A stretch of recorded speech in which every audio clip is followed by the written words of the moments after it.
Hello, everyone. Good to see you all again. It seems like only yesterday we were doing the live stream for the Christie, which, by the way, went fantastic. Everyone who's watching, who maybe watched yesterday. Today we are here to support some incredible creators, creators of the upcoming Grim Scary Tales. Who, as you can see to my left, my right. You can see the Kickstarter. We're going to go through the Kickstarter with the creators behind this, the brains behind this, the three of the gentlemen who kind of curate and also create the book itself, which I've backed. I think it's absolutely fantastic. From what I can see of it, there's so much in there to kind of get your teeth into horror-wise. So for all of the people who are, huge horror fans, you're going to love this. As we go through, just going to listen to everything that's to do with the campaign. Hopefully you'll see something that tickles your fancy and you'll get involved. It's going to be a 50-page collection of short comics, and it's international based. We've got Dan Butcher, Damian Edwardson, Kieran Squires, who are going to join us. This is kind of curating things from all over the world. And the stories are going to be that sort of element of fun, gruesome. There's twist endings and quite contemporary as well. But what I like about the look of it as well, it takes me back to those reading those EC comics, which I love so much, and used to get whenever they get compilations of them, or compendiums, should I say, of them. I used to try and get those just for the artwork on the front covers sometimes. So yeah, can't wait to chat to them. So we'll get going. Let's get going. Let's get them on. Okay, so here we are. And here is Kieran. Hello. Hello. Here's Damian. Oh, no, that was a nice salute, Damian. Hello. Practicing. Practicing. That's why I keep the glasses on. I took my eye out twice. Well, thanks for having us on. No, it's great. Thanks for being here, all three of you. It's fantastic. To about maybe a week or so ago, maybe a little bit longer, this popped up in the Evolution of Horror Facebook group, and I went into it and I was like, "Oh, this is brilliant. I wonder if we can promote this, because I'm going to buy it. I want other people to buy it. It's we want to get invested in it." So I'm going to start working through it. I know you mentioned before we started that there are some elements that are not on the Kickstarter in terms of details about different things that people have created or changes to some of the goals to try and get as many people involved as possible. Do any of you guys want to just kind of explain that to start with? Well, we were kind of aiming to get this campaign running before and over Halloween, and it was coming together so quickly that essentially there's a lot in the comic that we haven't kind of perhaps fully illustrated on the Kickstarter project. Is that right, chaps? Yeah. And if anyone's ever done a Kickstarter, the timeline of getting it through and through submission and getting it approved and then dropping can be quite short. Yeah. And this was quite short, so it caught us out a little bit, because we got like some of the bare bones of the content, but Kieran was still working on his stuff. I was still writing my stuff, so we knew we'd do it, but it just didn't land in time for the actual promo pages. But be a nice surprise when it does land. Yeah. The schedule kind of lands where you look out. It takes them about a week to say yes or no. Then you got to run the campaign, and then you've got about 3 or 4 weeks for when the funds come through for print and stuff like that. So essentially, from launching the campaign or applying to have the campaign launch, you've got about 2 months. So when we looked at the actual stuff we had in the bag already, it was like, hang on a minute, this is a good chunk of the book's done. The only thing really left to do was the 3 pieces of work we were doing it ourselves. So you're organising everyone else, and just on that as well. Sorry, Kieran, we do believe in turning them around as quickly as we can, don't we? The Kickstarter. So I mean, I was looking at one yesterday where the ship date was like October 24, and I'm like, hang on a minute. So we really, once we've got it launched, it's almost like a kind of a kick for us to just as soon as the money's dropping in, it's getting printed and it's getting posted. Yeah, like that's really cool. That's great. Yeah. Oh, that's really great to hear. And I mean, it must feel fantastic to see that you've hit that initial goal, the 666, and you know, you're on the 887 at the last time I looked, and still 4 days to go. So time for people who are watching, and I know a lot of the people who watch this channel will be waking up soon. So when they wake up, they'll still have time. You know, they've got 4 days, as we say, to still back and be one of those backers and get a hold of this. I can't wait to get a hold of it.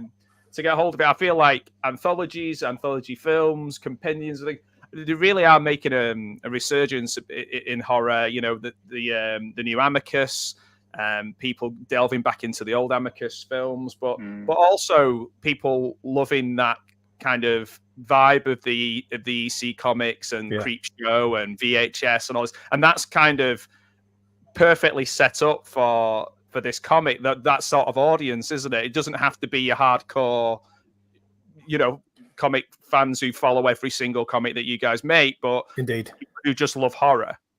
You could pick this up as your first comic, and if you like horror, you're going to be away. It's kind of like I said, we kind of keyed into that kind of the classic horrors of kind of, you pick up the comic and each story is self-contained. There's not long running stuff.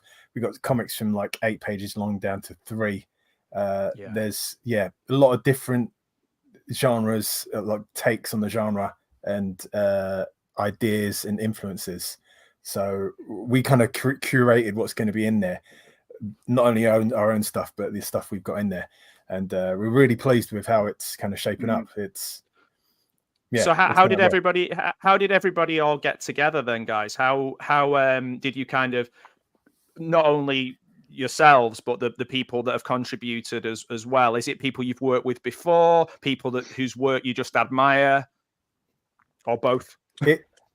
Go on, Damian. It's a bit of a mix, isn't it? I mean, we've worked together, we've contributed, collaborated together on several projects, and then through the fact that we've worked with other people independently. So, for example, with Martin Feekins, I've worked on a couple of charity anthologies with him.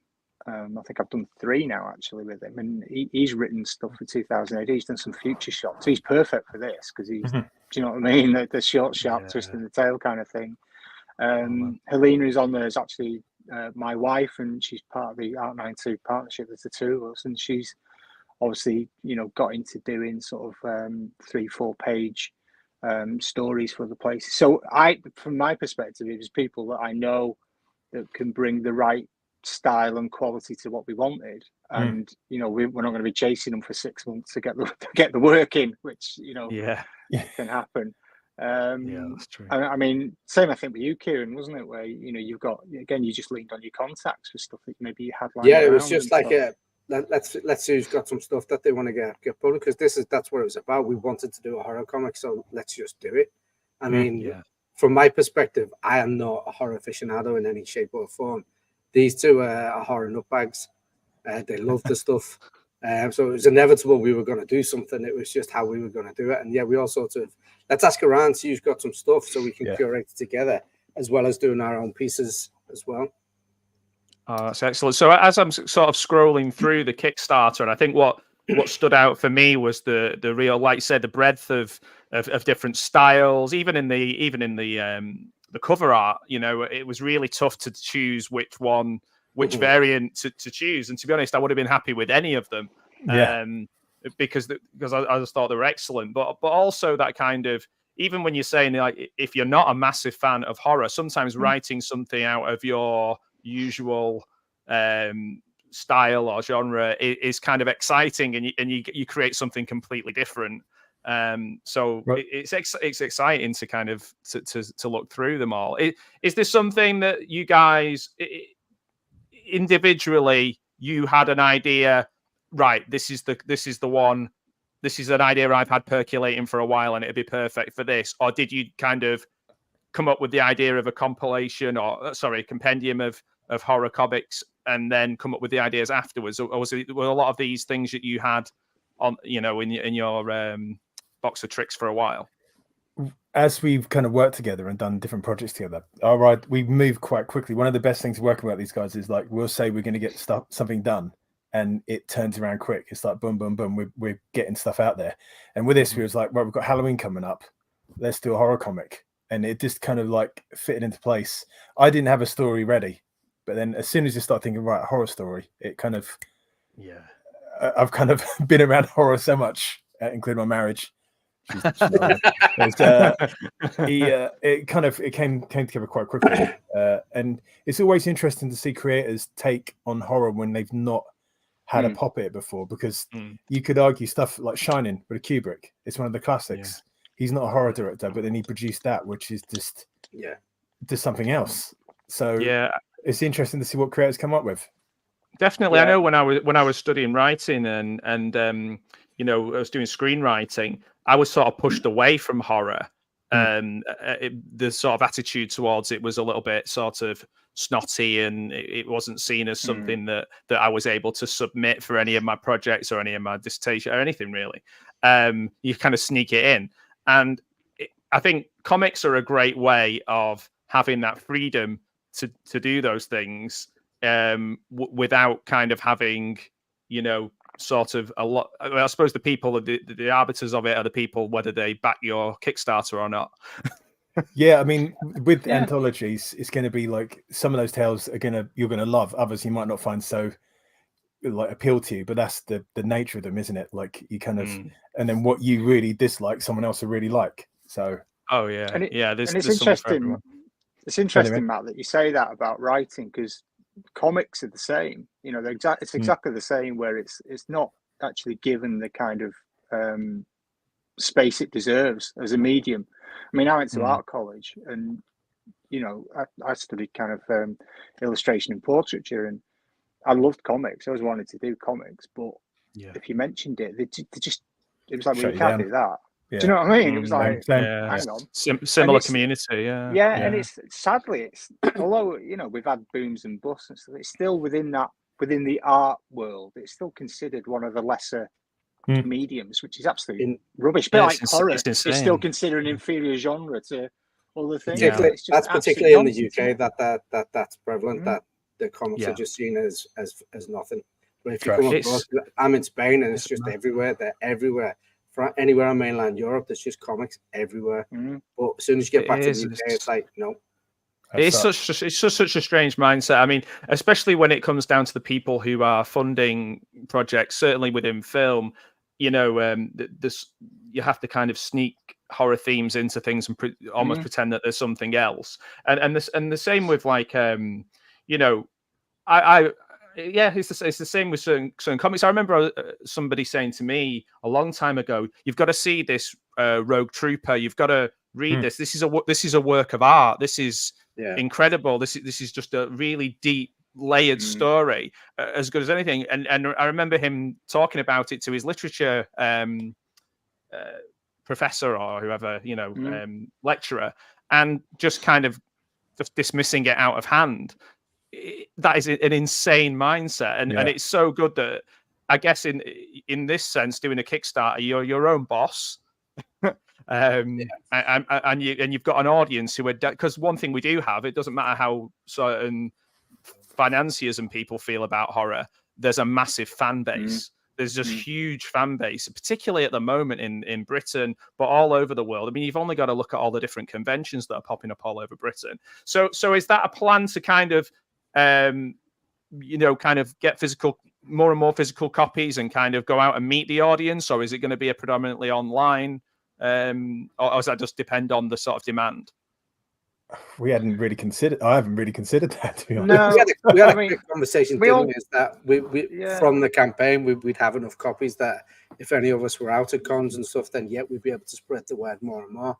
And then also curating it means that we can spread those comics out to other people involved for the project. Oh of course. And they can do what they wish with their copies. The other reason that popped into my head was I was at this was a couple of years ago for the Love of Horror and in Manchester, and I met a couple of comic creators who were doing kind of horror versions of different films in comics. So it's like Die Hard 1 and a few of them. I'm trying to remember the name of the guy. I definitely backed it, and it was and bought a couple of things, but their booth was essentially just kind of their range of comics, and it was doing really well. So yeah, I mean, there's definitely an audience for that, and I think certainly people are excited about horror comics again.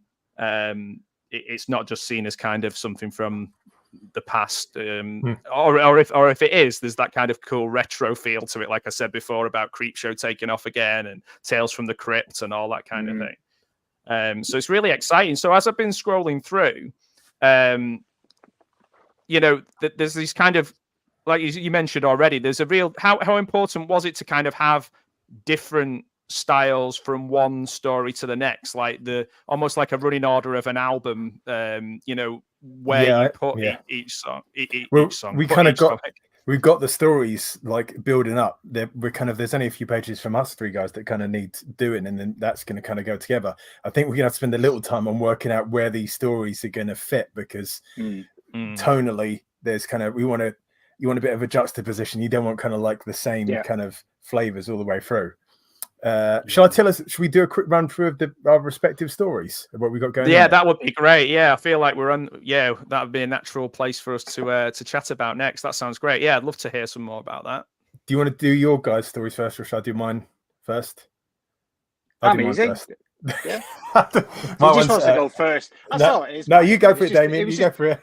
No, it's fine. No. Go on, Dan. Mine's Carling Cluck, which is kind of like, it's based after was that how you pronounce it? I've been pronouncing it Killing. It could well be that. I could be wrong. That's okay. It's based after sort of folktale, essentially set in like a kind of an apocalyptic future where this storms have come out of nowhere, and inside the storms there's monsters.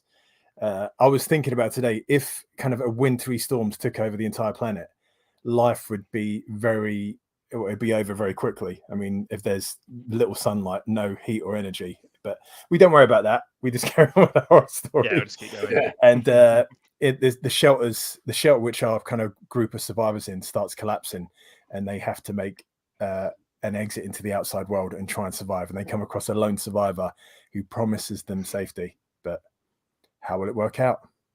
We'll have to see. You have to buy Grim Scary Tales and see. That's it. There's got to be a ... There's got to be at the end there. Otherwise, we could just listen. That's not the same for me, because I've seen these guys' pages, because they're like, we're a little bit behind with the other stories.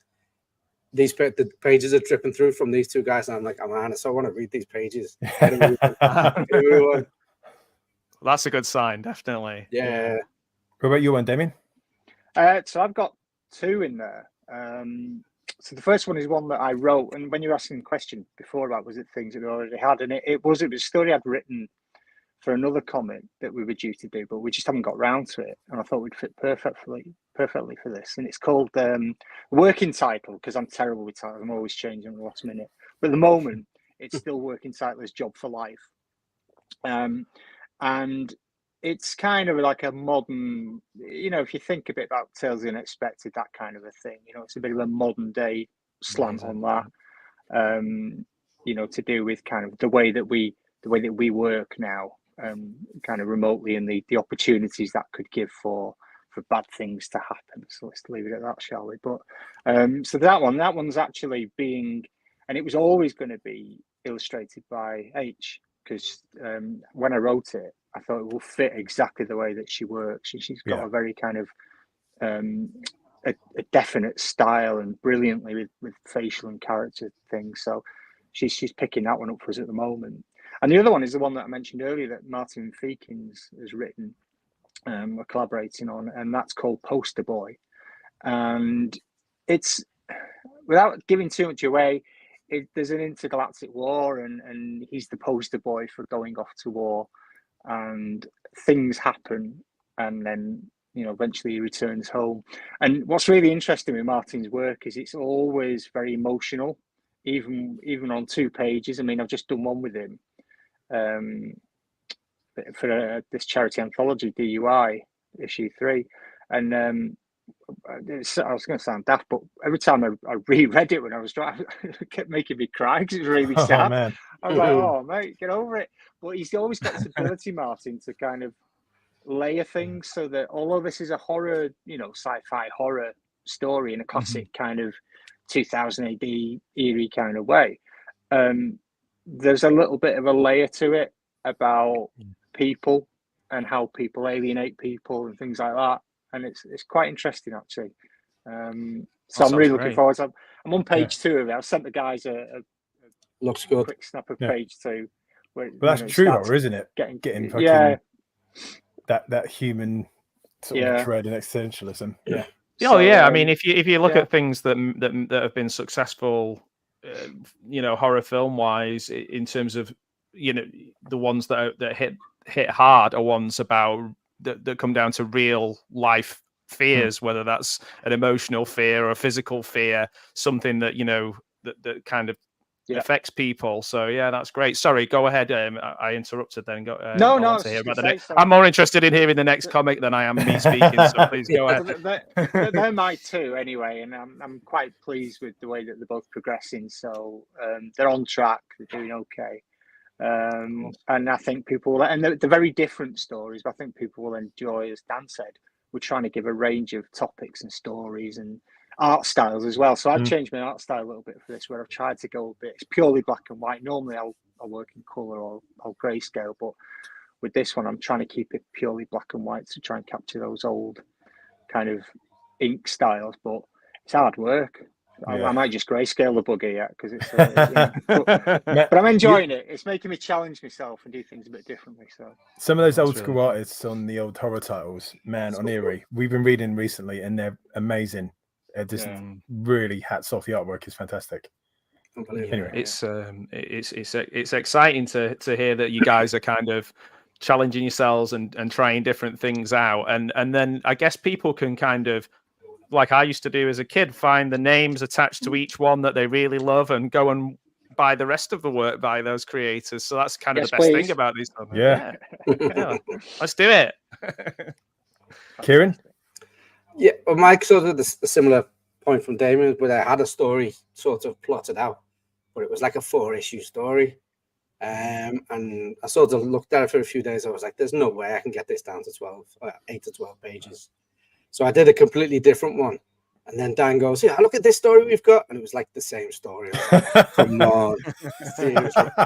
So I went back to the original one and I somehow whittled it down to 8 pages. I don't know how I did it, but I've done it. But it's more on like, it's like because I'm, like I say, I'm not really a big horror fan, but I do love like the psychological thrillers and like real stories. Like when you see all the stuff on, I think I've watched them all on Netflix, the documentaries on all the murderers and, Son of Sam, Jeffrey Dahmer, all those people, Richard Ramirez, and Mindhunter. I love Mindhunter. I was so distraught when that got cancelled. Yeah, that sucks. Unbelievable. So I sort of gone around that way, and sort of art style again. Sort of the last few years, I've been pushing a lot towards sort of heavy blacks on my work, even though it's still a lot in color.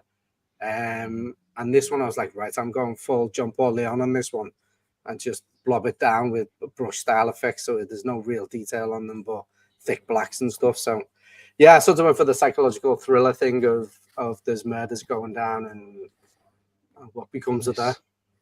And can I just say, I think the one you've done, the style you've done on this, I prefer that to the other stuff that we've done. Just because I just thought it just worked really well. I just thought it was so good. Cheers, man. Thanks. Shall I run us through some of the other stories? Yeah, that'd be good. So some, I mean, I'm excited about those ones, but particularly now that you've kind of given me a bit of, well, I was going to say color behind it, but obviously we mainly talked about black and white. But you know what I mean, like the kind of, I mean, the reason for the black and white is obviously it's horror, and black and white always works better. Synonymous with horror. Yeah. But also for the readers as well, because we're trying to keep costs down for everyone. And if you look at like the basic price, it's really low compared to a lot of them. It's fantastic. A lot more content in the book because most people who charge around that are looking at like 20 pages tops on the thing. We've managed to get around 50 or more depending on how the campaign goes. Totally on board. Sorry, I'm jumping in there because the price point is fantastic for what you're getting just from reading it, and then what you're getting, I'm like, yeah, this is a no-brainer. Like I've literally backed it the instant I scanned through it. Cheers, dude. For that, I thought this is something I need to get hold of, and I think you know, you talk about black and white. We did the charity stream last night, and we watched Nosferatu, and I do in-person screenings of it as well for charity, the 1922. And you know, when you look at Murnau and how he made that film, you know, with one camera, shadow and light and angles and all these things, the creativity with black and white is something that maybe people have forgotten about. So actually, what might sometimes be seen as a restriction is actually a real positive and something to be excited about. And can I just say as well that Matt's not lying when he said he jumped straight on it, because I put the post in the evolution of horror. With about 2 minutes, he'd backed it and he'd messaged me to see whether we wanted to come on. So right, so you get to see my name when I back it. I didn't know that. Yeah, right, it was like boom, boom. So yeah. So I don't know how.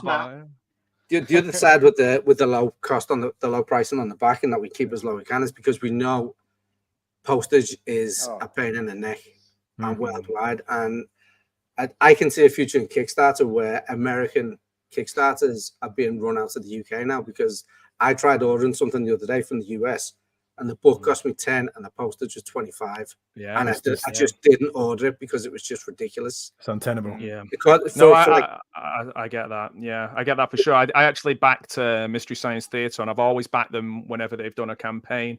But every year the postage is about the same as the Blu-ray or the DVD, and if not more so. So yeah, that's something that got to think about. It's cheaper to send stuff from the UK to anywhere in the States than it is to send it from one place in the States to somewhere else in the States. It's just ridiculous, man. Send it halfway around the world.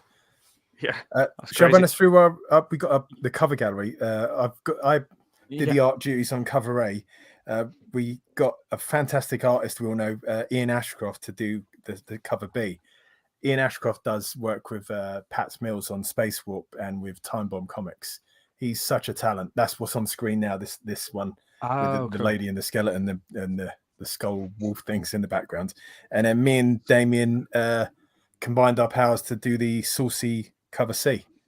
Gotta have a saucy cover C, yeah. Saucy. I love saucy cover C, but I just thought my wife might not like like on the shelf. Yeah. We'll send you some stick-on pumpkins if you want. I'll just wear them the black wrapper. Yeah. I feel like Madonna's book back here. I'm showing my age, but like Madonna's book, used to get it wrapped in there. Did you? No, I was working in Virgin at the time. Yeah. My mate's mum was really into Madonna, and she had it on the day it came out, and it just sat there on top of her sort of bookshelf for me and my 10, 11-year-old friend just to kind of look at, and like it was some wonderful, far away thing, Happy days. Anyway, let's hope she doesn't do one now. No, that would be a horror story. That'd be a horror story. Yeah, that might be for the next. Hey, have a market. Definitely. So one of the stories got in there by a chap named Mike Marshall, as a pen name. Artist is Sam Hancock, and it's called The Enemy Within. The blurb is: a scientist's humanity and curiosity are tested to the limit as she reaches out and opens up to the murderous monster she has made. That one's punchy. Imagine a creator of a Resident Evil monster trying to think, is there more to this monster than meets the eye? And I won't spoil how that's going to play out, but that sounds really interesting. That's a real stinger in that one. That's a good one. We've got The Maze, which is written by Daryl Smith, and I'm doing the art duties on that one. The blurb is: lost within a nightmarish maze filled with denizens of the dark, can one woman escape the eldritch domain in which she finds herself trapped? That one is I worked in a completely different style. If you look on the page, there's kind of thorns that divvy up the panels, and so her, not only is she trapped in the maze in the story, she's trapped in the maze on the page. And again, it's really hard to talk about these without spoiling endings. Yeah, I know. Yeah, I get that. There's beats and themes set up throughout the comic that will play out in the ending when you're like, oh, okay, fair enough. We've got a 3-page one called The Touch. Young love and responsible choices make for poor bedfellows in this creepy tale of body horror. That's written by a chap named Tony Vanres. And I ran a contest, and this one's never been published. It was only a couple of years ago we did it. And we've got another story coming in from another contest we run, but essentially asked for a 3-page horror script. Tony sent his in, and it was the best. It was really good. We had so many great entries, and he's going to get copies of this comic to do with as he wishes. So it's a nice little kind of a thing for writers. I'd like to do this going forward when we do these comics, offer up a chance for a writer who's never done a comic before to kind of get their work in print. Yeah, that's great. That's really encouraging for people, you know, to have those avenues. I know I used to always, I don't know if you've ever seen the 500 words competitions and NaNoWriMo and things like that. I used to always try and get my students to enter those things and get involved, because sometimes it just kind of sparks off and gets you excited about something, particularly if you get some feedback. You know, the feedback's really important, either whether it's fantastic or not. Obviously, you'd prefer it to be great, but you do want something. You learn a lot more from one where you fail at and get decent feedback on them when you win. Yeah, for sure. Lesson in life, though, isn't it? You never learn from what goes well, do you? When you win. I mean, I haven't written anything for 20. Well, this is no, obviously no, because we're so. Never win. I thought you meant the other way around, because you never lose. But like, I never win. I never get any feedback either. But you know, even look at it. The funny thing was, recently I entered a writing competition. I hadn't written anything for maybe about 20 years, other than with my students and kind of creating sort of templates for them and things like that. And I was kind of inspired by meeting people through the channel who I'd interviewed, and they were like, "Oh, just submit, just send it in and see what happens." The feedback for one of them was so detailed. It was 50-50. There was like loads of positive things, but there was loads of things to work on. And it was really interesting. And obviously, it's not like it was just for fun, just to kind of see if I could still do it. And I really, really enjoyed it. And from that, I just encourage people to just, you know, go, I can't, or I don't want to. They want to write, just write and send it in and see what people think, you know. So it's really cool that you guys have done that and kind of opened it up, because that story sounds amazing, especially the body horror is so popular now as well. You've got the sort of splattercore people who are really into their absolutely wild writing at the moment going on in sort of fiction related to splatterpunk and splattercore and things like that. So that sounds wild. I think in this particular case, it's even better, because writing for comics is not like writing for anything else. It's you know, when you're writing a prose story, you've got to throw in all that description. When you're writing a comic, it can be bare bones, it can be detailed. It just depends on how you write yourself. But the whole point is the structure's got to be there and the beats have got to be there. And you know, there's a lot of people like Alan Moore's famous for writing one page of comic, and it's like 16 novels just for one page, and the artist just ignores everything he's written and just puts down what's supposed to be on the page. Well, Dave Gibbons did, didn't he? Dave Gibbons was like, I'm not interested. So some of the other ones we've got another competition winner, which is the sleep paralysis. Yes. Where there's a chap stuck in a hospital bed with sleep paralysis, and he starts seeing things, or is he seeing something else? And that's a 3-pager. That's that's a really good one. I can't talk about the ending, but I've been working on that. I'm doing the art on that one as well. And one of the things I've done with each one of these stories, they're all kind of in a different art style. So some are full black and white, some have got grayscale, some are kind of a bit more sketchy, some are a lot more tight and composed. Is that the word? Yeah, it is now. I enjoyed that story. I thought that was really creepy. It was genuinely quite creepy, wasn't it? It's a real fear, isn't it? It's a real fear, yeah. That was the one that we all opted for, because there was some good entries, really good entries. Yeah, there were. But there was like 2 out of 3 we're voting on that one. But this was the one that we all went for. It literally, I think it was like we got about a dozen scripts, and 3 just absolutely shone out, and was like, I was pretty much just going to be one of these 3 because they're so good. And I could have picked any of the other 2 over this one, but this one just seemed to kind of sing out a little more. And finally, we got one, Beyond Redemption. A grieving father seeks to quench his never-ending thirst for revenge. But has he gone too far and is beyond redemption? I was quite pleased that I managed to work in the title of the comic in the description. That's written by a chap, the guy who wrote it previously, Mike Marshall. That's a great one. It's kind of if you was again, oh god, it's so frustrating not being able to talk about it, but essentially a guy who wants revenge on something that's been done to him, and he sets up a kind of a loop that he can never stop enacting his revenge. And right, as at that point, have you become the monster? Wow, that sounds really cool. Yeah. All of them, you've already given a really good flavour of the different subgenres of horror within each story, which I think the way that we consume things now is great, because that's the kind of goes along with that sort of scrolling culture, doesn't it? Like onto the next thing, onto the next thing. So I'm excited. I'm excited to get that. One thing I did want to kind of talk a little bit about is some of the optional add-ons, because I thought it was really cool. The custom character illustrations. I'm just so jealous of anybody that can do anything artistic in terms of like painting and cartoons and animation and anything like that. But this is an opportunity for somebody to get their hold of something that they asked for. How does that work? Just talk me through a little bit some of the add-ons. Damian, do you want to go for that? The illustration add-on. So I'll be picking up art duties on those, and it will be a case of when people have actually decided what they want. It'll be preferably a well-known character, just because it's just, I don't want to end up doing some character somebody's created, because I'll be there forever and a day trying to get it right.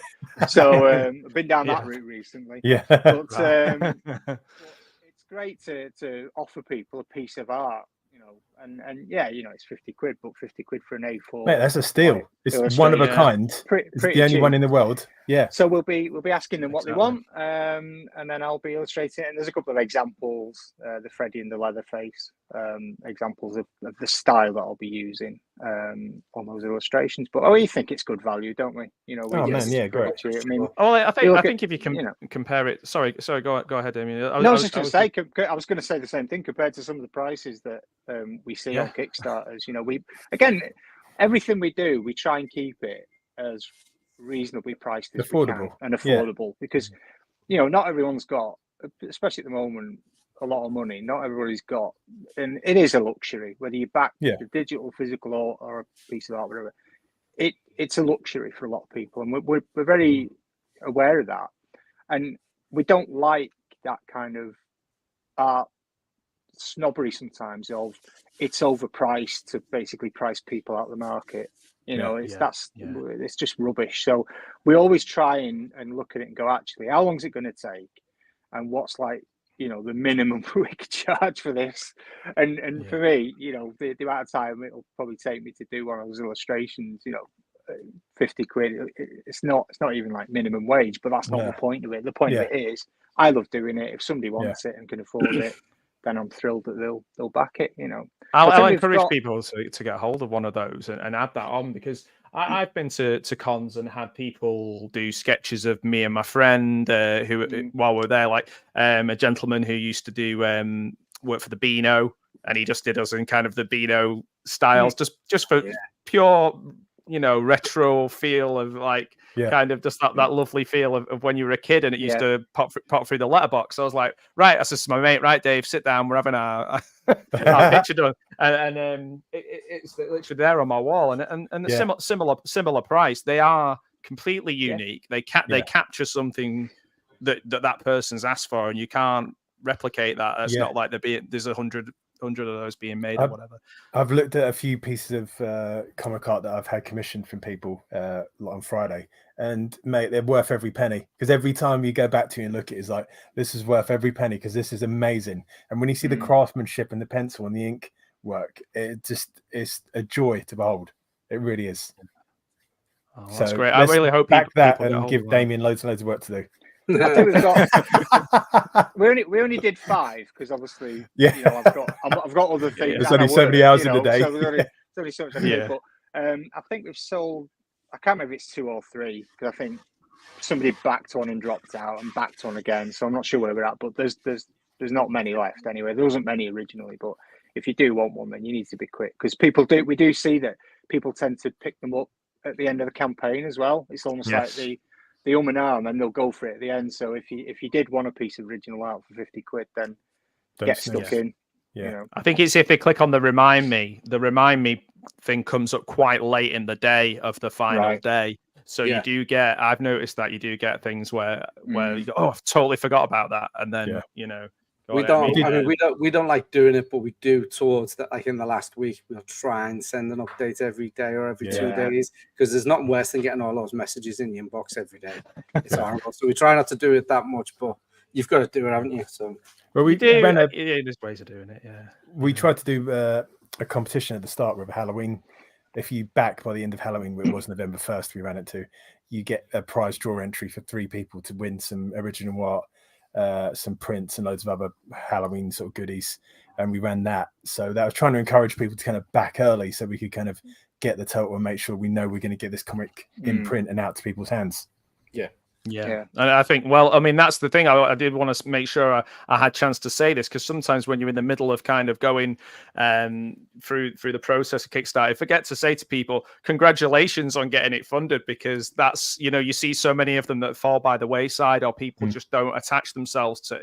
And I know, you know, from looking at through the social media and different things, there's lots of people who kind of got involved and backed it. So just fantastic news, just congratulations on it. Cheers. And I just want you to get to that Kickstarter, get to that stretch goal. And we're going to drop that stretch goal, aren't we? Because at the moment it's like $1.5 grand, but I think we're going to want a grand, because the story's done, so we want it in there. It's all done. So, and we want to put it in there, don't we? That's the thing. You know, we kind of we went for a number that we thought we could hit in order to get the stories in there. We've not quite hit it, so you know, we don't want the artwork sat around, but obviously the increase in pages bumps onto the cost, so we've got to get to a minimum break point so we can afford to do it.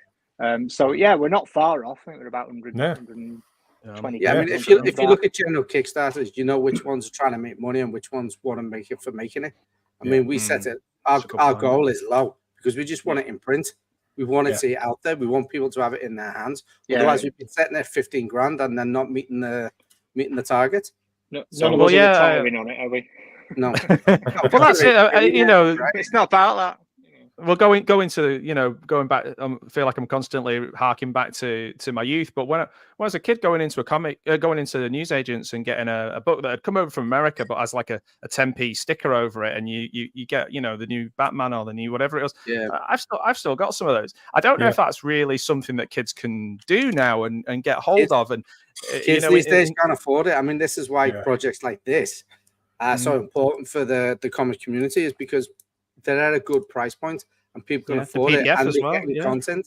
If you want to go out and buy a digital version of one of the big 2 books, or even a print one, you're looking at £5-6 quid for 18 pages, got adverts on every other page. And generally, if it's not one of the top books, the production value inside isn't top notch. There's still errors in things you wouldn't be expecting the professionals to be doing. They're doing them because they're paying people just to push it out. Wow. True. So that's it. That's a brilliant sort of sales pitch. And, you know, I've got no skin in the game. I'm not making any, I can't even draw a stick man. So I'm no help to you whatsoever. But what I am is passionate about creators of things that I'm really interested in seeing. Like, I guess what people say is, you know, I don't know art, but I know what I like. And it just, for me, it's super exciting. It's coming out of Britain. And, you know, who knows, some of these stories might really take off to the point where somebody does look at it and go, I want to make an animation of this. I want to make a film of this. I want to make a short film of this. You know, creativity sparks off creativity. And I want to buy the next volume of this and the next volume and have them in a row. Because, you know, that's how us geeks work. We want them. I don't want you changing the style of them on the spines. No, we'll do that deliberately just to really upset you. We'll make sure that I don't know if them line up, you know. If you ever remember season 10 of the Simpsons DVD, all of them are the same. And it gets season 10, there's like a big plastic box one that comes out, and they all look the same. And you're like, anyway, that they do that a lot, where they'll have, like, you know, 3 volumes, and the 4th one they'll do a different font and a different placement, and you're like,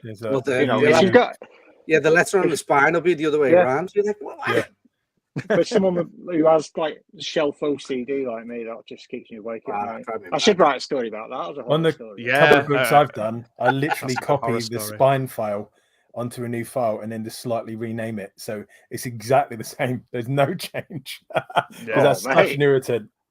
No, I totally get that. That is a horror story in itself. Somebody just changing it enough to irritate every single person that buys it. Just gaslight people and wind people up. The one for me was The West Wing. I love The West Wing, and I bought when they first released the DVDs. The first 2 seasons were in half seasons on the collections. So you had to buy season 1 part 1, season 1 part 2, and then when season 3 came out, it was full box. So I had to go back and buy the first 2 seasons in full box. It's like, it's just stealing my money. Get you on double dipping. And it's that attention to detail from you guys. It's that OCD that means that this is going to be a successful campaign. I just want to thank you all for your time and implore people to get involved. If anybody who's watching this on the replay later on, certainly if you're watching from the US or I know we have quite a lot of people US and Canada who watch, and implore them to have a look at the price of this and the quality of what you're getting, and for some really creative, interesting stories. And we've literally listened to enough of the stories to be interested without it being ruined. So thanks for that, gentlemen. Thanks, Matt. Thanks for having us on. Thanks to everybody who's backed as well. Much appreciated. No. Thank you for organising, Damian, and thank you, Kieran. Thank you, Dan, for coming on. And what is 4 days left, so let's go. Yeah. 2 pieces of original art, and we'll get that extra story and what we write. There we go. Sold. Brilliant. No, thank you, Matt. I really appreciate you reaching out, mate. Brilliant. No, thank you. All right, guys. Keep me updated with how it goes. Keep in touch. Will do. All right. Thanks a lot. Bye now. Bye-bye. See you later. Bye.